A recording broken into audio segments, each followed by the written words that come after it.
My name is Jeff from Mental Health Resource. And I'm Keta with the Straight Jacket Podcast. And today I have a very special guest, a guest that I've followed for a while on social media for her comedy, but she's actually in recovery as well. Gaby, welcome to the podcast. Thanks so much for having me. Of course. And we were getting into a little bit of this conversation before the podcast started. Sorry, you guys missed all the cool things we said. I know we were pumping out some good stuff. We had some good stuff. Well, hopefully it'll continue. But you have multiple years in recovery, non-consecutive for some of it. Mm-hmm. And I like saying non-consecutive because nobody's going to fucking take my 11 years of recovery from me, even though some of the portions have been non-consecutive. Mm-hmm. You know what I mean? Like, you don't get to take away everything that I've learned, everything I've experienced, everything that I've grown through, just because there was a day that I took a sip of alcohol or I needed to, fix my mental health or whatever the case was. Right. Or, I just got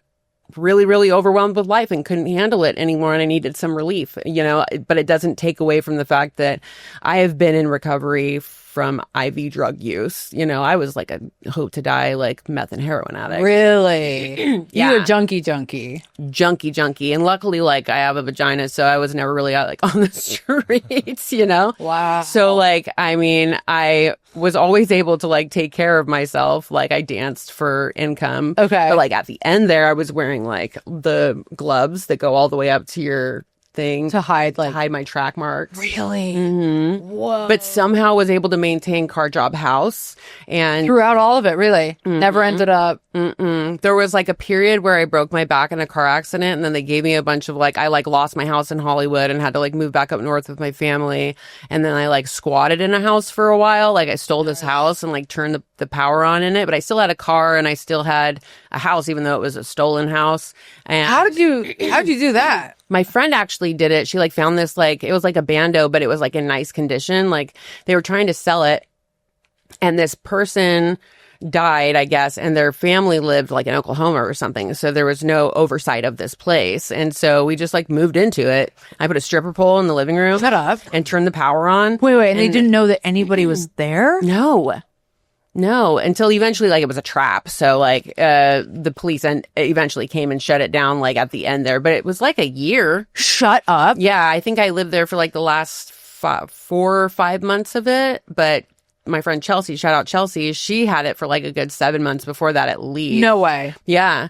Yeah, and it was in good condition. I think it had termites or something, because sometimes the wood would break. And so, you know what? Maybe it was condemned after that. Actually, I think it was condemned for that reason. But it was it looked like a nice little house, and we turned the power on and then couldn't pay the bill because all the money went to drugs, whatever. And Chelsea was in jail at this point, and I was the only one living there. And so my friend rewired the box, my meth head friend. That's crazy. Rewired the box, so we only got power in the kitchen. And so you were able to make some artisan meth at least. Well, I wasn't that, refined. Okay, so you weren't cooking. I wasn't cooking, no, but I knew people that were, but that always scared me too. You see enough explosions, even if it's on TV, you're just huffing the fumes or whatever. Yeah. It also became much harder to make meth with all of the restrictions on Sudafed. Really? Yeah. Do you need Sudafed to make meth? I need Sudafed. Yeah. And now, when you buy Sudafed, you have to show your ID and you're only allowed to buy one at a time. I have Sudafed at home for when I get sick. Yeah, but Sudafed PE. And it gives you that little boop. I didn't realize that was a meth. They use that for meth. Yes. It's Sudafed. Something amine. Pseudo something. Yeah. Yep. Wild. So people were buying it in droves from Mexico and shipping it up there because you can't get it from Sudafed anymore because they have restrictions on it. Okay. But that's what they would use to make meth. Did the family not realize that there was a power bill coming out of the house? Well, it was in our name. Really? Yeah, my friend put it, I think, in her son's name. It wasn't in my name. Wow. So, yeah. And then eventually they shut the power off, of course. But then that's how we ended up getting caught for being at the house, was rewiring the box because power was going through and nobody was paying the bill. And so a PG&E guy ended up coming out and he's like, "This is illegal." And I'm like, slam the door. Don't even answer any questions. Just shut the door.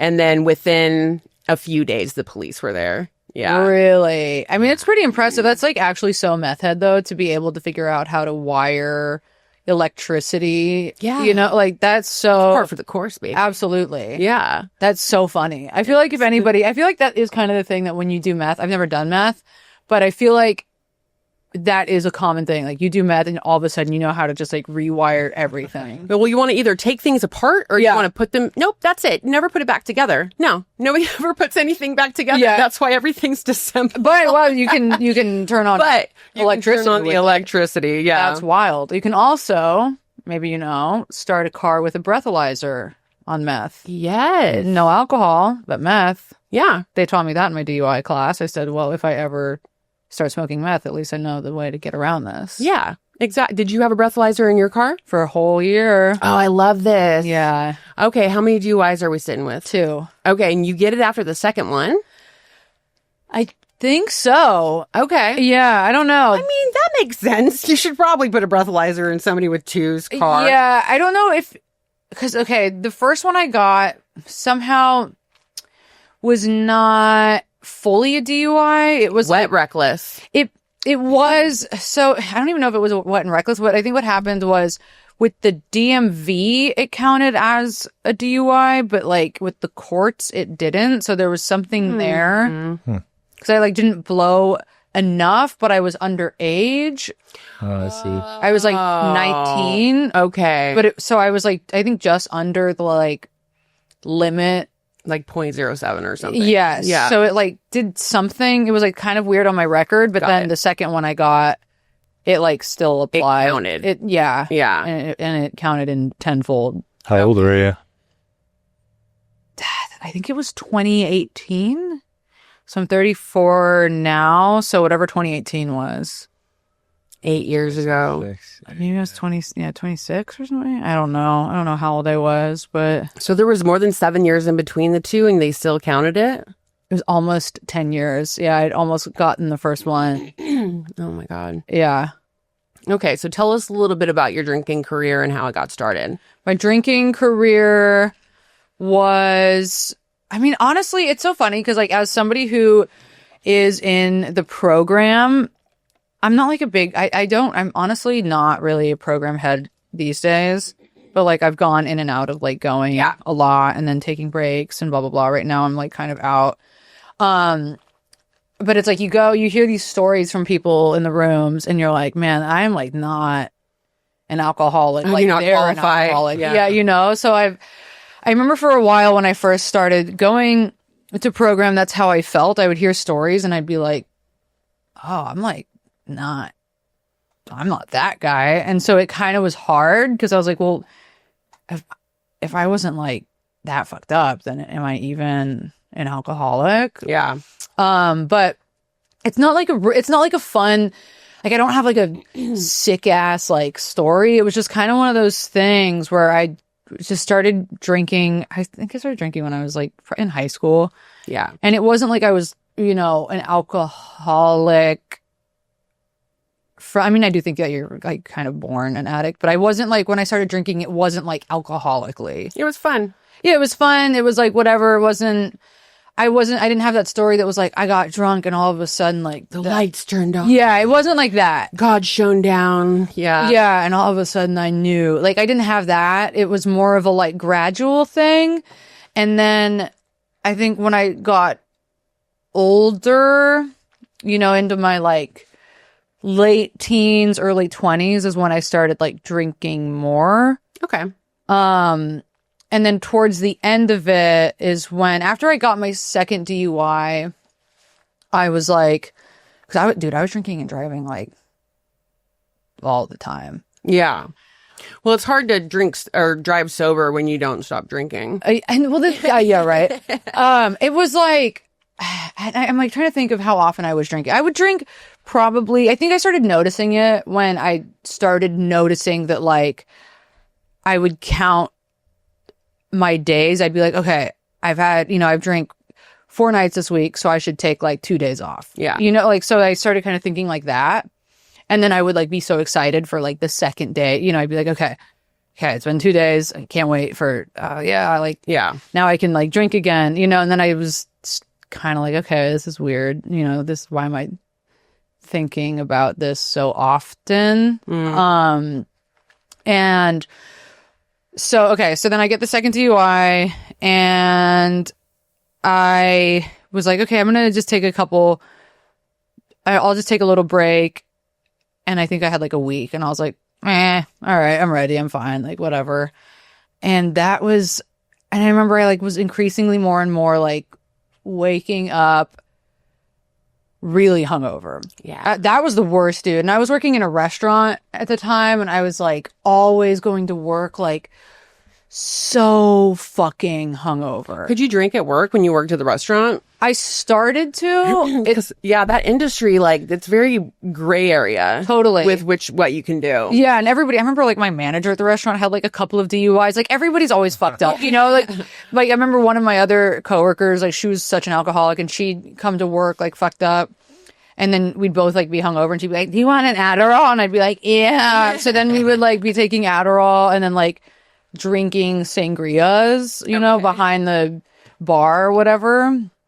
And then it was like, I remember just there were like months where I was just like, man, I haven't had a day where I'm like not hungover in a minute. But then you get used to it, you know, you're like, oh, I'm just becomes like, your normal. Yeah. I'm like, I'm just like having fun, whatever. Like this will wear off, you know, throughout the day. Well, alcohol definitely helps your hangover go away. Yeah. And exactly. So it was just like, and then there were like, then it started becoming a thing where I was like going to sleep and like throwing up like next to my bed. Oh no, that's dangerous as fuck too. Like, my God. you can like die. Yeah. Yeah. And I'm like dude, I was a barfer.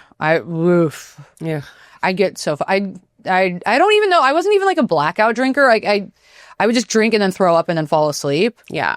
And I started waking up like next to like my barf on the ground. And I was just like, you know, and then you're waking up at like, feel good. It doesn't feel good. And then you're waking up at like 3 p.m. and my room smells like shit, and my windows are still like, my curtains are closed. And I was just like, man, this is like actually kind of sad. Kind of dark. But yeah, and it starts getting to a point, because it's like, especially in your early 20s, you're like, whatever. I'm like, in my early 20s, everybody's getting fucked up. Like, this is what we do. Nobody's taking anything serious. You're working in restaurants. Like, Yeah. you're having fun with your friends, blah, blah, blah, like whatever. But then then I remembered it just started getting kind of sadder and sadder. And I was like, whoa, this is not looking good. Yeah. Like the forecast is not looking. The forecast is not looking sunny. Yeah. So I kind of curbed it, I think, right before. And it was like right around the time that I started realizing that if I want to excel in my career, like this has got to go. Yeah. And that was kind of the biggest drive. I was like, okay, if I want to have a good career, I got to cut this out. Yeah. And I had that same thing too. That's why I went to rehab. I was like, oh, I'm destroying my life. Yeah. Yeah. And even if it looks one way or the other, if it's you're, you know, banging speedballs into your arm, or you're drinking and throwing up beside your bed, you know, both of those paths lead to more of that. Right. You know, and like it kind of edges out all the good things in your life. Yeah. Like, they start kind of like disappearing, and your days become more of that and less of what you love. Totally. Start to see these places that used to be filled by really fulfilling ventures be overshadowed by this disease, as they call it, or this dysfunction, you know? Yeah. Yeah. And I could see that was what was going to be next if I didn't figure it out. And you know, when like, I kept having conversations with people who were sober, and it was one of those things where it kept kind of like coming, you know, to me from like all directions, where I'm like,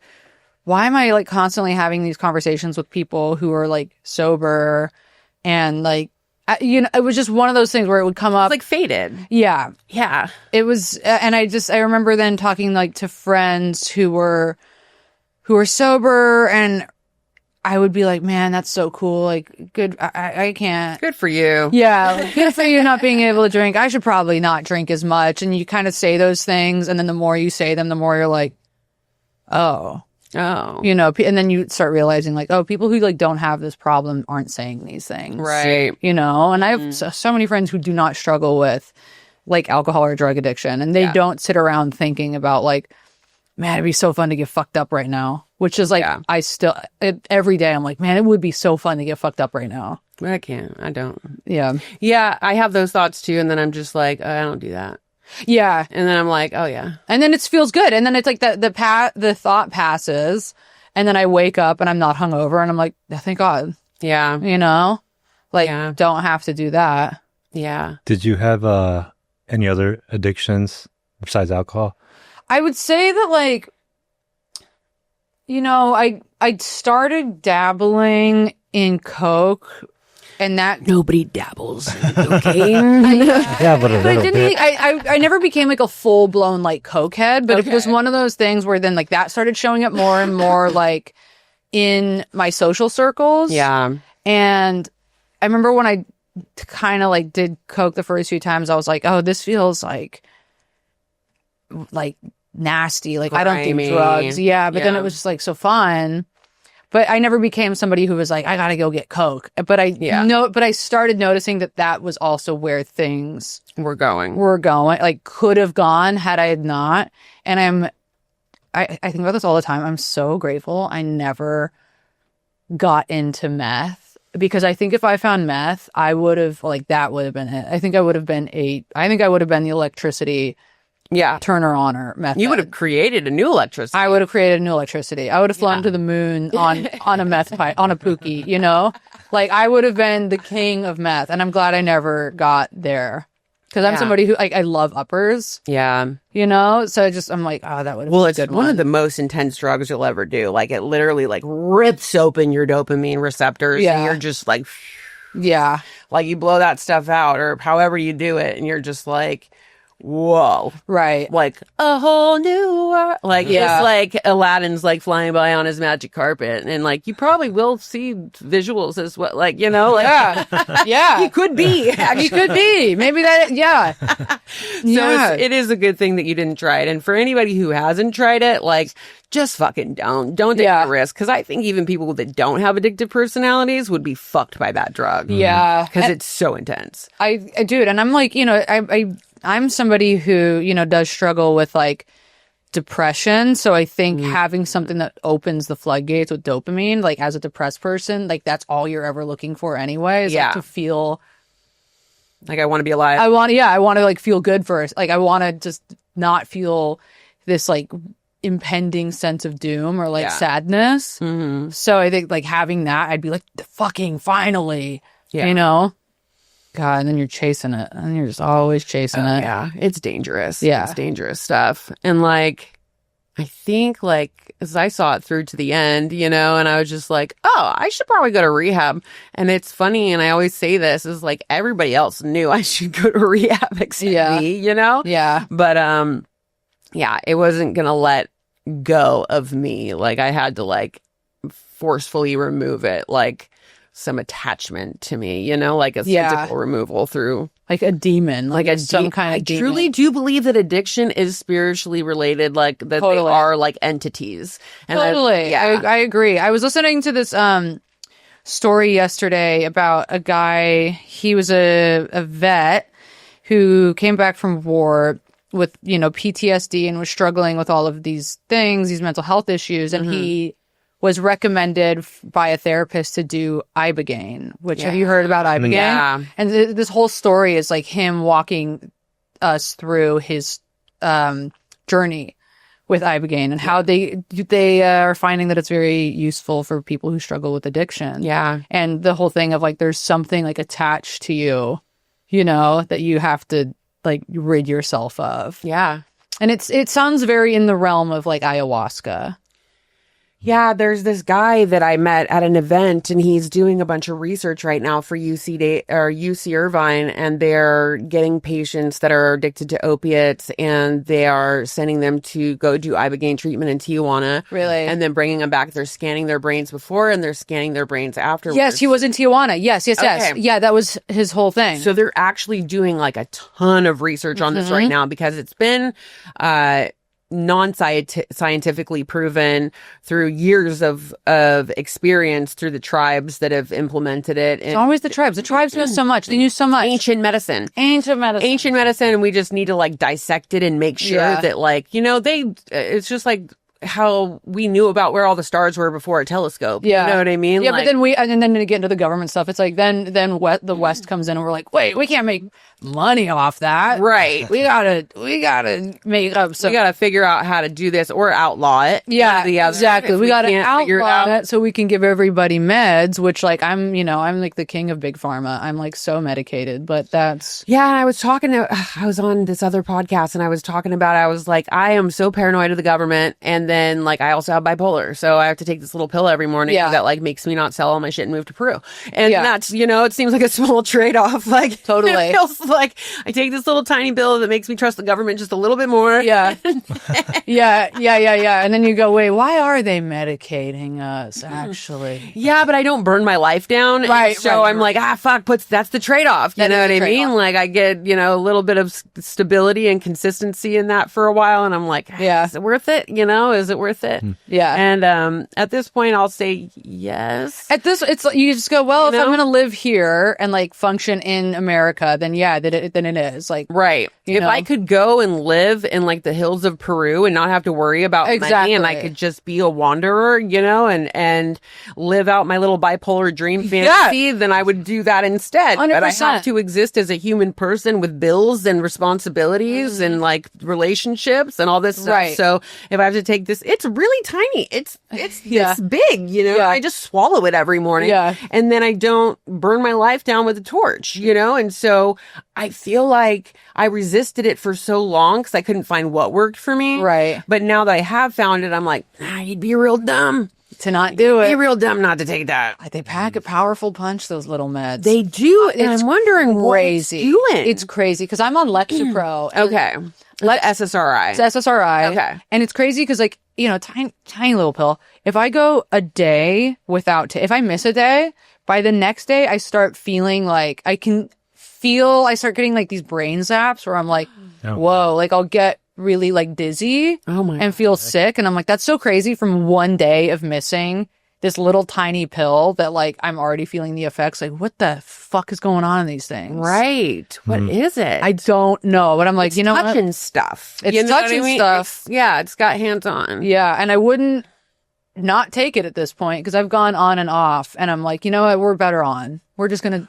Sometimes you have to get the evidence. Sometimes you gotta get the evidence. Fact-based evidence, experiential-based evidence, like I've been on and I've been off. And like, for anybody that's on the journey of like figuring out what is best for their mental health, sometimes you got to go off. And I agree also that like some people are better off. And it's, it's the same thing with, it's like in the program, people are like, well, if you don't feel like you want to get sober right now, like go do your own research, like go out there and keep. Yeah. And they say that shit all the time. And then people do it. And then it's like, lacrosse. Yeah. Yeah. They are not very accepting of people's individual experience if it deviates from their own. They're not. And this is the issue that I have with the program, which like similar to religion, I think that the 12 steps of these 12-step programs, I'll say, AA, is like foundationally such a great program. The 12 steps are amazing. I think that they should be implemented, like honestly, in schools just because of like, just what it teaches. Yeah. Like, and the same with like religion in the sense that like at its core is about like love and acceptance and being kind and, forgiveness, blah, blah, blah. But then when you mix people's own ideas of what that looks like and you mix people's like egos mix people with when you mix right, and that's why they say in AA like principles before personalities. Exactly. But it's like I've found that a lot in the program of like you do something like with the microdosing thing, if you microdose, people will like shun you and be like, well, that's not real sobriety. And I'm like, listen, if you want people to get better though, we have to also evolve and expand. Right. Try. Yeah. And understand that like what works for you may not work for somebody else. And I understand that like, I don't know, there are grayish areas, I believe, when it comes to the program in those ways. Yeah. You know, and the latter could be argued that like, no, you're supposed to like completely not touch anything that's mind altering. Yeah. But I don't know. From what I've experienced, I think the judgment on it is less, it does more damage. I think so too. And that gets us into what we were talking about earlier with sunk cost fallacy and everything. And the problem with it is that the opposite of addiction is connection. Totally. And so now somebody is doing what an addict does and they're relapsing or they're experimenting or they're doing this, and then you just completely shun them from the community that was giving them any type of sobriety or giving them any type of connection. Seems rude.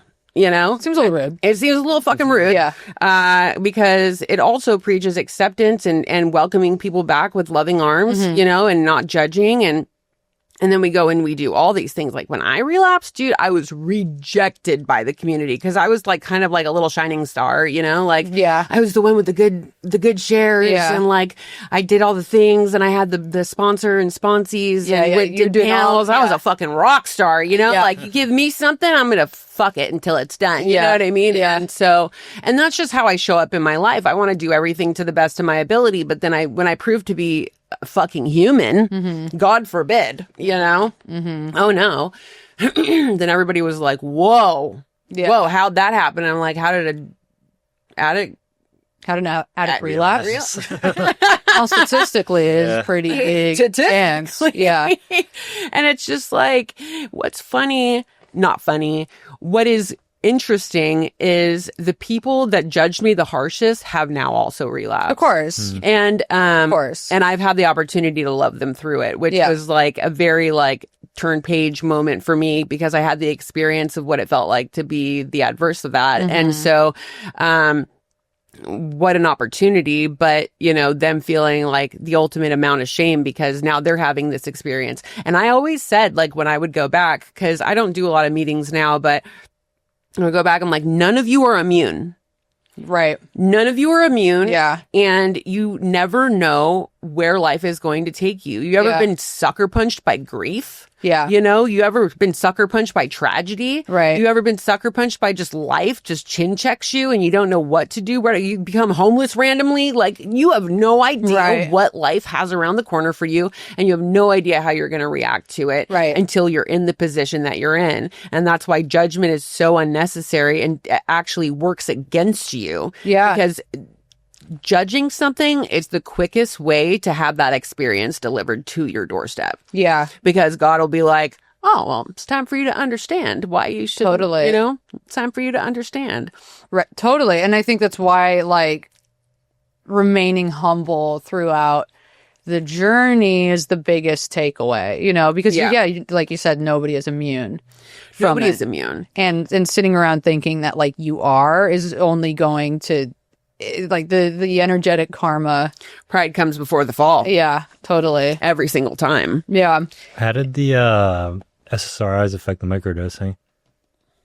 It's so funny because I got off the SSRIs, and this is like something that I was like grappling with for a little while. Was like part of me wanted to not I still wonder if like the reason I started microdosing was like my excuse to like get off I think I wanted to get off meds to microdose to feel something else, but it was kind of easy to I don't know what I'm trying to say, but like I remember getting off of my meds because I was like, oh well, I want to microdose, but in the back of my head, I think I knew that I actually just wanted to get fucked up. And I knew that I couldn't get fucked up on mushrooms if I was on SSRIs. So I think I started kind of like doing the work before I fully got off the meds. Like I knew I wanted to... Yeah, I knew I wanted to feel something else. Okay. So I got off the meds and was microdosing, and microdosing... I don't even know. I think I microdosed for like 2 days, and then I was like, this doesn't feel like anything. Right? You know? This is not what I was signing up for here. Yeah. So then I just like full went full in. You macrodosed. And I macrodosed.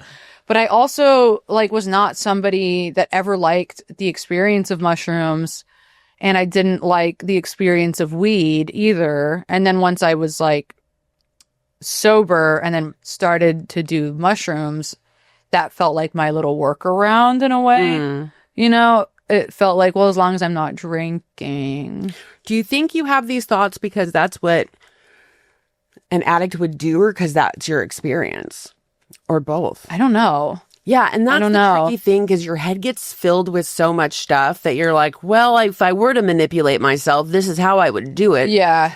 But you can never be really sure. Yeah. You know, because I know when I did mushrooms, I had a year and a half of sobriety, like 100% abstinence, I'll call it. Yeah. And even from like psychotropic medications, I wasn't on anything. And I was like slew or slidily depressed. And I was thinking of plans. And I'd never been in that situation before. And I figured I would rather relapse than die. Yeah. And I had been researching a ton about, you know, the effects of psilocybin, ayahuasca, and all of those things. And I figured it'd be worth giving a try, because I had tried SSRIs and I had an adverse reaction to it. And I can't take those ones specifically, but I can take other things, which I know now. But at that time, I wasn't thinking about getting loaded. I was thinking about relief and like healing myself. Yeah. But it's easy to put that in the place and be like, well, if I was to manipulate myself, if the addict in me was to, you know, it'd be a really good reason. So I always wonder, and it could be a little bit of both. Yeah. But I always wonder that when people say things like that. Yeah. I don't know. I was also like, I was dating a guy at the time too, who was very into drugs. Like he was like weed, and I don't even like calling it weed, whatever, but like, we'll just say, weed and mushrooms and Molly. He was like, he would do a lot of that stuff. And so when I was dating him in the pandemic, when everything was shut down and I was like, you know, sober, and I'm dating this guy, it kind of became this thing of like, well, I guess, like we're together all the time and you do these things. And it's like, well, as long as I'm not drinking or doing coke, what is so bad about this? It's fine. Like, I can get off my meds and try this and blah, blah, blah. But I think that I knew what I was doing. Okay. But it is, I don't know. But I know a lot of people in the program too who do microdose, and it's like, whatever, that's their journey. Yeah. I've never like been like, that's not sober, you know? Yeah. And I think that we're going to have to start looking at these pseudo experiences, these side quests, like as a part of the community. Totally. And unifying them. I think so. I think that's really important. I think the stuff like, you know, and there are people out there who like sober people who would benefit from ketamine therapy. Not like going to your friend's house and doing ketamine, but, you know, like going to a doctor and having some kind of assisted. But I think like a lot of that stuff can work if you're going to the right things. What's your intention? Right. Right. Exactly. What is your intention? And I think for me, my intention was to secretly find out a way to get to be in an altered state of mind. Yeah. You know? So. Yeah. And I think that's really what it comes down to, is what's your intention? Because I know what my intention was, but then I was battling with the sunk cost fallacy. Well, now I'm not sober anymore because I use this for my mental health. Right. So now what does that open the door to? Right. You know, and like, does it mean hats off? You know what I mean? Does it mean I'm going to go balls to the wall? And thank God I didn't, you know, thank God I didn't like say, well, let me go.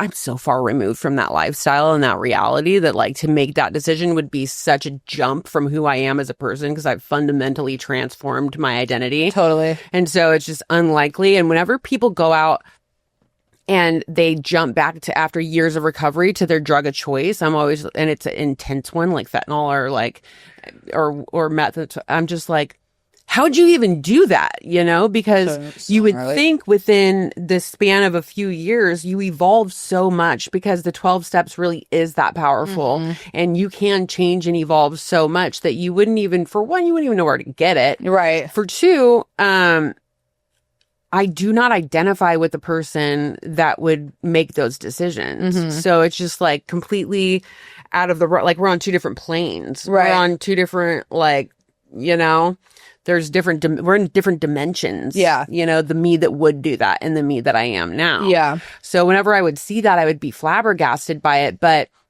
you know, I think that, I don't know, that's neither here nor there, but I think that the merging of the communities will be really, really important. Either they're going to start going back, because do you remember back in the day, like even AA, you couldn't even mention outside substances? Totally. Yeah. And now people with all different types of A's are going to AA, and like you can talk about outside issues, and you can talk about drug use and all these things. So like some of the old heads are like, which is still, and like that's like a point of contention, I feel like, in the rooms. Like my sponsor, she's an old head, and she does, but she's like she's a drug addict through and through. But when she's sharing in AA, like she stays to alcohol. Yeah. And I know that there's that whole thing of like, oh, don't be mentioning, your heroin addiction in the rooms of AA.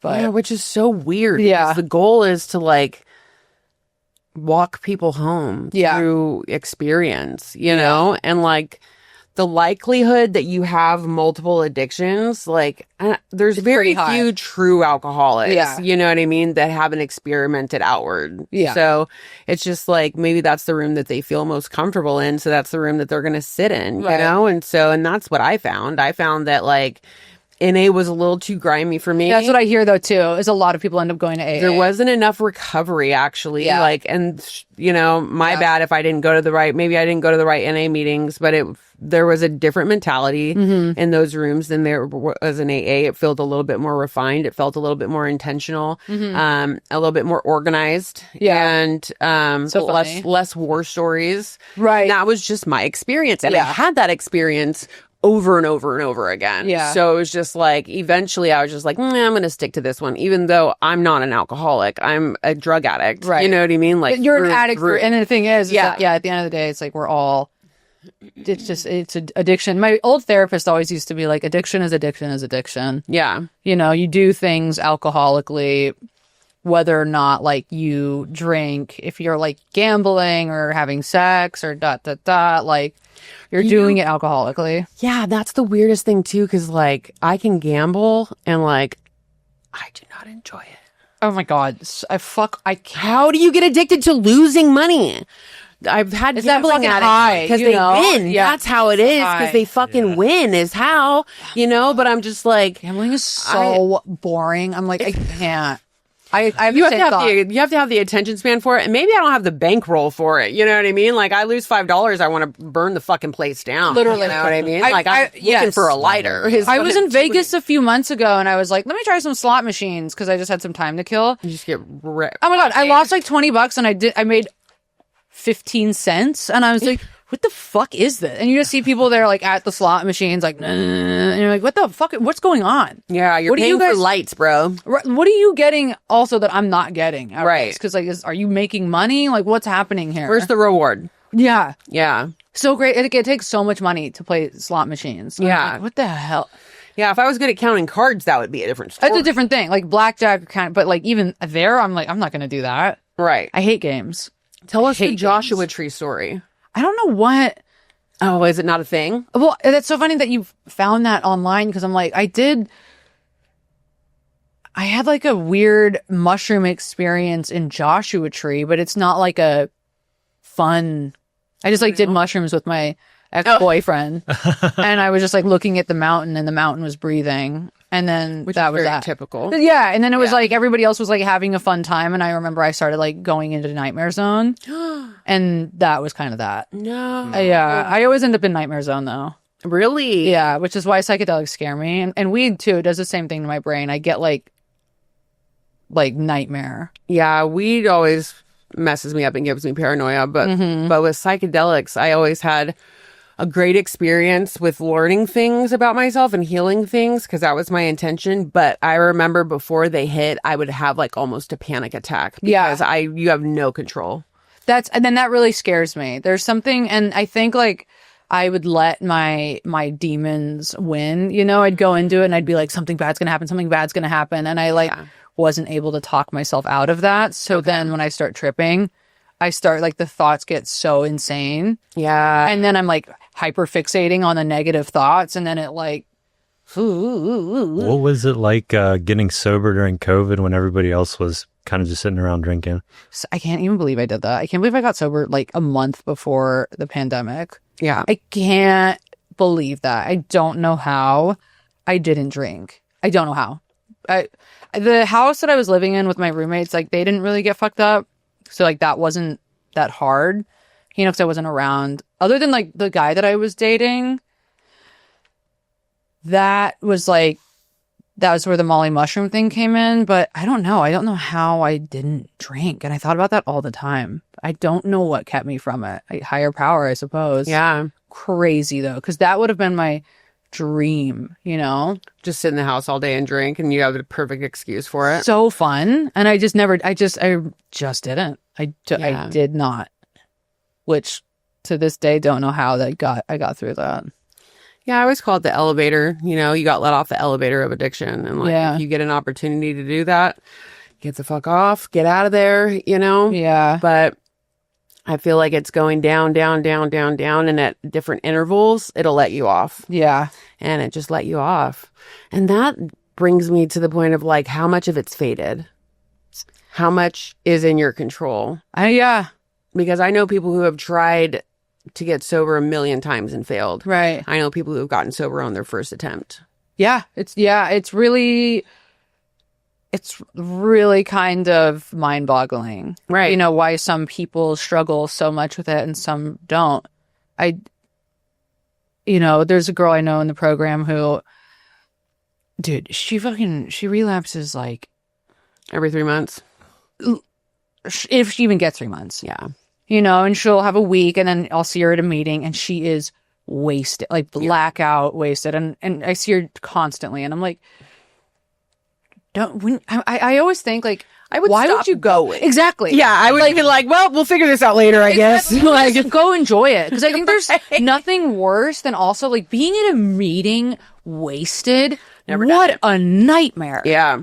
Oh my God. I'm like, God, I would just stay out. I'd just be like, oh, fuck it. I'm going to just go sit at a bar or sit at home. Like, I don't want to go be around a bunch of, fucking dork alcoholics, like talking about how much they love the program. Like, I want to go get fucked up. No, it sounds self-punishing almost. Yeah. It's wild. Punish yourself. Because I remember after I lapsed the first time, I was trying to get sober again. I just couldn't put any time together. And I would get like 2 weeks or 30 days or whatever. And I just kept like picking up newcomer chips, and it was so embarrassing. Yeah. Because I had so much pride about the first time I got tried to get sober. I just got clean. You know what I mean? And so, excuse me. I was like, well, I guess we're just going to ride this train into the ground. Right. Let's go burn it down then. Because exactly. I couldn't figure, I was doing everything right. Yeah. I was doing all the things. I had a sponsor. I was like literally meeting with her twice a week. I was going to meetings every night. I was doing everything I was putting my hand up and sharing. Mm-hmm. I was getting a newcomer chip for the just putting myself out there. And I was so embarrassed every single time that I had to do it. And then it just didn't work. Yeah. What do you mean? What do you mean? And I think that's what scares me the most is like, if I drank again, I don't know how long it would take me to come back, if ever. Yeah. And I think that's ultimately what keeps me from going back to drinking. Yeah. I mean, God knows I could drink tomorrow. I won't, but like I could, you know, and it's like that. There were times in the past where, like I said, like I would try to give myself a couple days or like a week and I'd be like, okay, I'm going to just not do that. I'm done. But it never really stuck. Yeah. And then just at some point, it got to a point where I was like, this isn't doing it for me anymore. I'm just like, this is not. I remember the last time I drank, I was like so sad over this guy that I had been dating and we like had broken up. And I went out with my friends and I kept drinking. And it got to the point where I was like, wasn't even getting fucked up. Like, and I was like, how am I not drunk right now? Like, I've drank a lot. Enough. And I'm just like, now I'm just like sad and like poorer. Yeah. Sad and poor. Yeah. And like Sad and filled poor. and like bloated from beer. And I remember that kind of being the like come to moment where I was like, this, I feel like this is the last one. And that was it. And then like the next day I was like, okay, that was that. Do you think your dark humor has helped with your healing? I'm sure it has. Because I think it's one of those things of like, you have to laugh at the absurdity of all of it anyway. Because like, if you don't, I think humility is like the number one thing. Like, we have to have humility about this shit. Because if you don't, it's like, what are we doing? Yeah. And you're just sad. And it's like, I'm already sad. So like, why?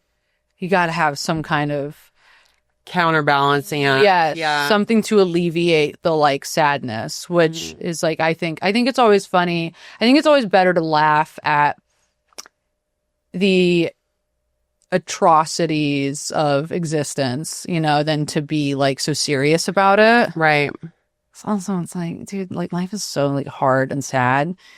We all know it. Yeah. We have to like make fun of it. We have to be like, what the fuck's going on? Yeah. So if we don't, then what? Then it's like It weird. wins. Then it wins, or it's like boring. And I'm like, ugh, God, I just can't take. It's too fucking heavy. It just lightens the load a little bit to have a sense of humor about things, you know? But I also think that, like, life has always been this fucked up. Like, we don't see it that way because we didn't live through the bubonic plague. Right. We didn't live through the Holocaust. Imagine. We didn't live through World War II or the Great War, or Genghis Khan, or, you know what I mean? Like, we didn't live through, you know, every winter not having fucking food for the whole winter. Yeah. You know what I mean? We didn't live through all these things that were markedly worse than what we're experiencing now, objectively. Right. We only have the present, and what we're realizing is our reality. Yeah. You know? And so,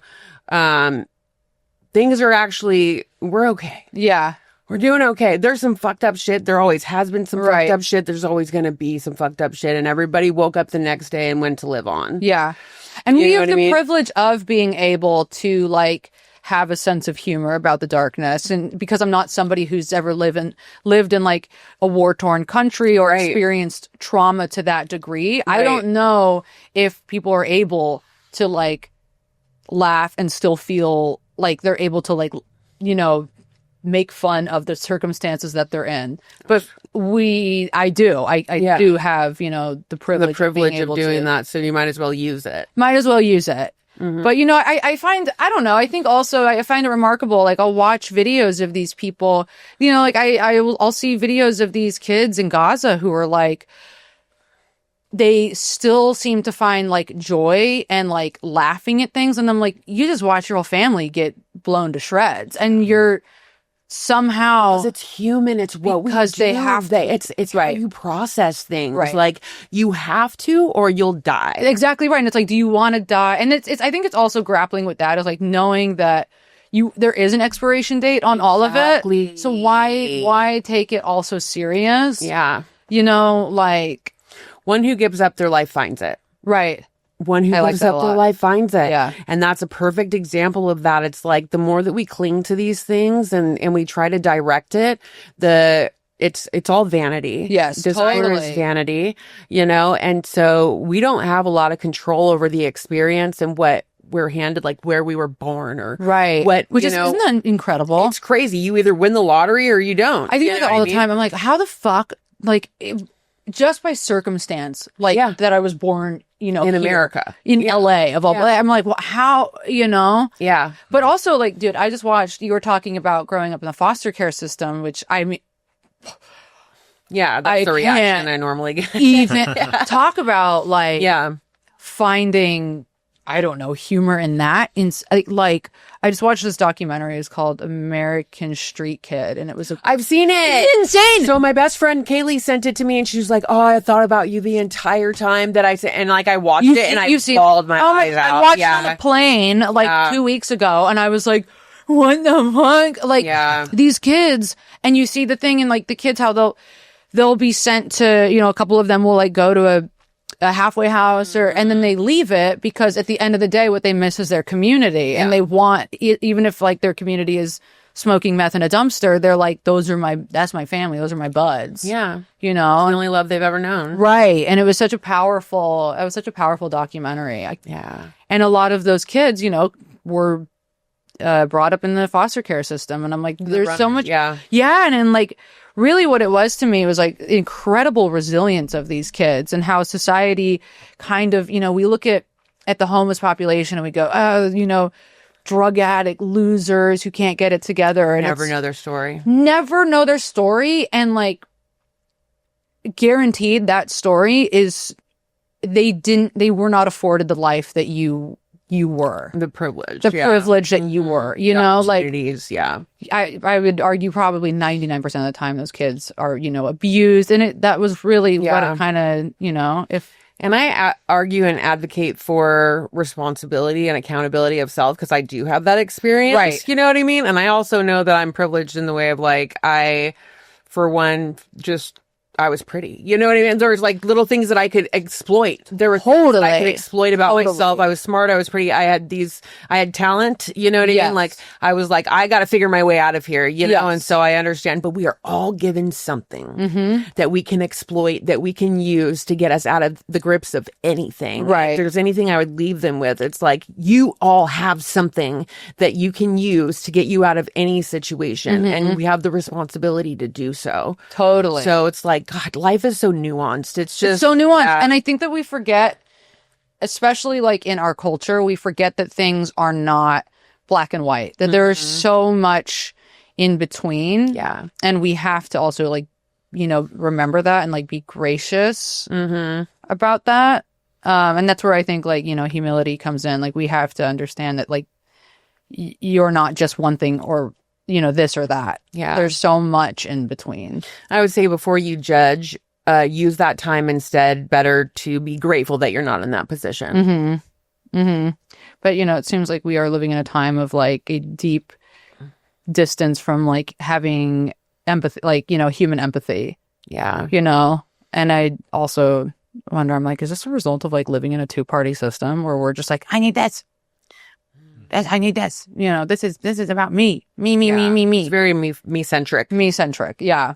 Which I also think like, you know, sitting in the rooms of the 12-step program, I think that like a lot of people who struggle with addiction are probably also some of like the smartest people I've ever met. Smartest, most talented, most driven. Yeah. Most ambitious. You just have these haunted brains. It's like we're so haunted. There's ghosts in my brain. It's like you're so overwhelmed by like the world that like there's only, you know, you're looking for escapism. I swear, I think it's just like this brain that like can't stop and takes so much in that you're like, we gotta shut this the fuck up. Yeah. You know? Yeah, I totally agree.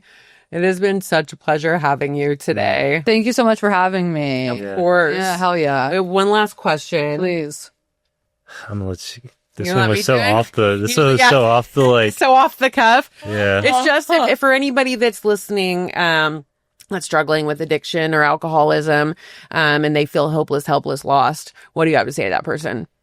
Oh man, I'm so bad at coming up with things on the spot. Oh God.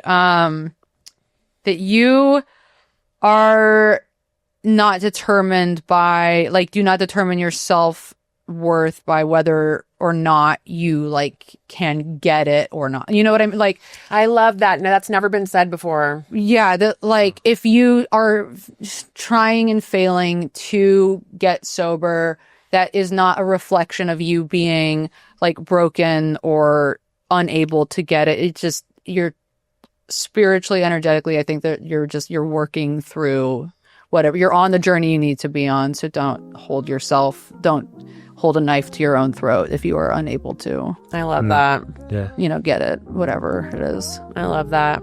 Awesome conversation. Thank you again so much. Yeah, thanks for having me, guys. Of course. And if anybody out there is struggling with mental health or substance abuse, go to mentalhealthresource.com, fill out the form, and we'll get you with somebody to get you some help.